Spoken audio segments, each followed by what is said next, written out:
So yung mga kasilat, for today's video, gawa tayo sauce na sarsyado. Sige, pinritra natin itong ating isda. Eto, lagidlig. Ano na lang, mabilis ang luto ng sauce nito. So, ay, ito na yung ating pinrituhan ng isda. Andiyan na yung dasa ng isda. So, magigisa na lang tayo. Yun na yung ating gagamitin. Siyempre, bawang.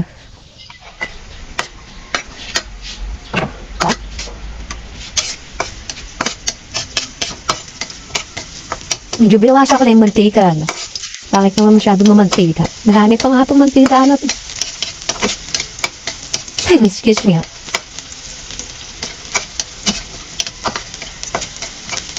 Yan. Ito, medium heat na siya. Para mabilis siyang pumula-pula.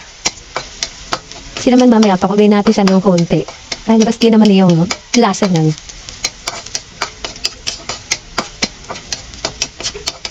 Nasalit na kalit natin ang sibuyas. Basic lang naman ito. Basic ingredients. Wala naman ito bang kahatihan. Oops, sorry.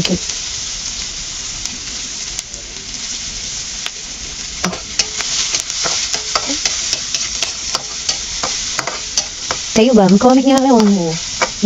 Iba pang isang yung nasa rasyado. Marami naman pwede.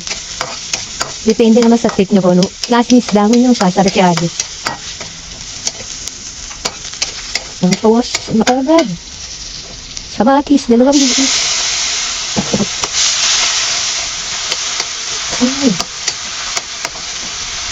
Ating tipas fresh. Mahal mo. Lasa na. Sige sa pag pinakuluan mo, hindi masyadong lumalabas yung lasa na kamatis siya. Ilan ng pisain.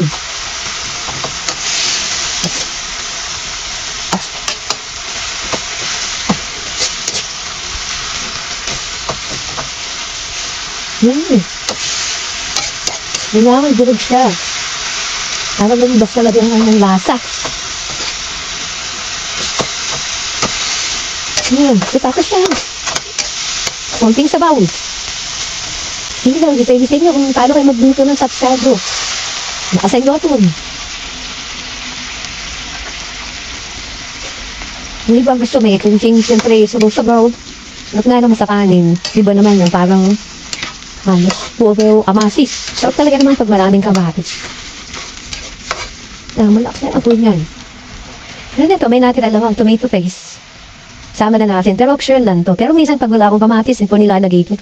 Pwede ito gawa rin naman sa kamatis. Kaya nga tomato eh. Yan. Pero optional lang yan. Pero pag umista ako nito, wala akong kamatis eh.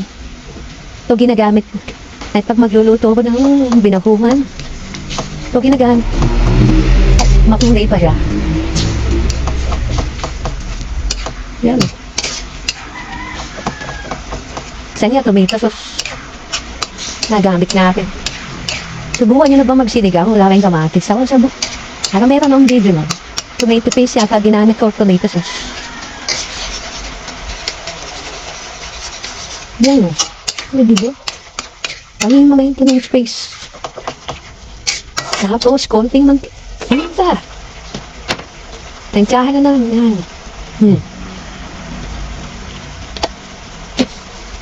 Tapos, siyempre, ang seasoning.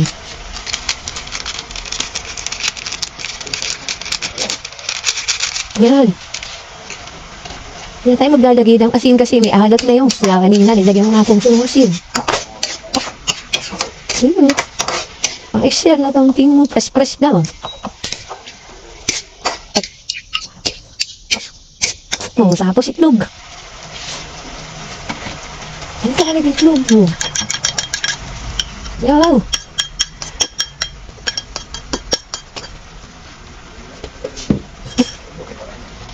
Sa mga puwi. Maluto yung itlog agad. Tatakpan pa ba natin?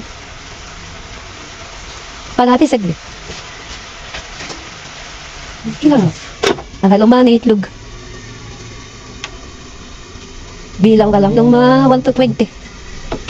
So, ay ko lang ako 20. Yan. Yan. Yan, diba? Okay na yan. Patay na po eh. Wala nang tikid-tikid. Lagyan na natin dito. Yeah, Diyos ko po naman, Rode. Oh.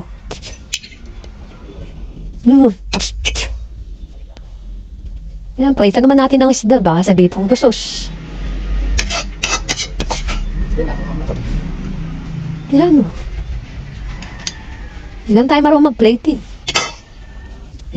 So, ito na ang ating sarsyado. Lagidlid. So, yun lang po. Maraming salamat po. Bye-bye.